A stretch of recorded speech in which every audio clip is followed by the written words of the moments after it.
जो गला 2 तारिख दिन जो शंख भवन जो आमर एमपी प्रार्थी थे डॉक्टर लेखाश्री सामंत सिंघार ज्योति नना भी पूर्वतन विधायक और पूर्वतन मंत्री बसते और सुकांत नायक आम पूर्वतन एमएलए बसते से जो गोटे हाथी कथार जो गोटे से गोटे प्रेस मीट कले मैंने से गोटे लोक जानवे हाथी दांतटा संतोष खटुआ घर पाखे अच्छी से भाया प्रेस मीट करते किंतु से कथा भित्तिहीन तथ्य संबलित नुहे एवं तापरे आमर विधायक जे संतोष साहेब अच्छा ना रे चूर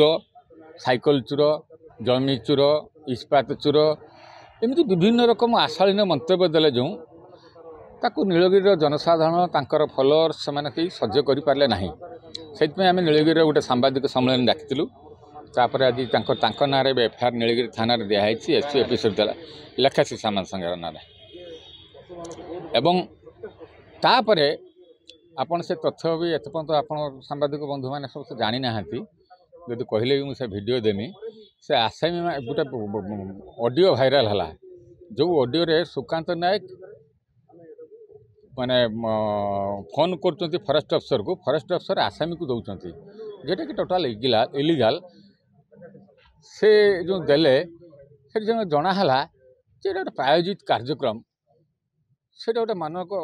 आघात देला जे तुम खाइचन ना केतले पहुँचल केतले कौन कल बारंबार खटुआ फार्म को जाइचन ना से बारंबार कहते जे आमर गाँव मीटिंग कले मीटिंग करके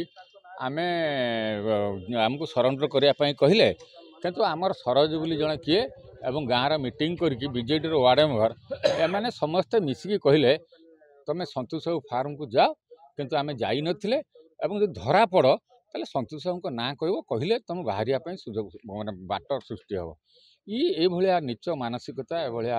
घृण्य मानसिकता को आम विरोध करुचु एवं ए भाया राजनीति न हो एवं गोटे मिछ कथा को लेकिन ये भाया कार्यक्रम जो होउची सेटा को आम ये खंडन करुचु एवं जे माने प्रकृत से अच्छी से दोषी अच्छा एवं जे माने मीटिंग करके जे माने पठेइथिले से माने मुख्य कल्प्रिट तेणु से अरेस्ट करा जाऊ एवं से आईन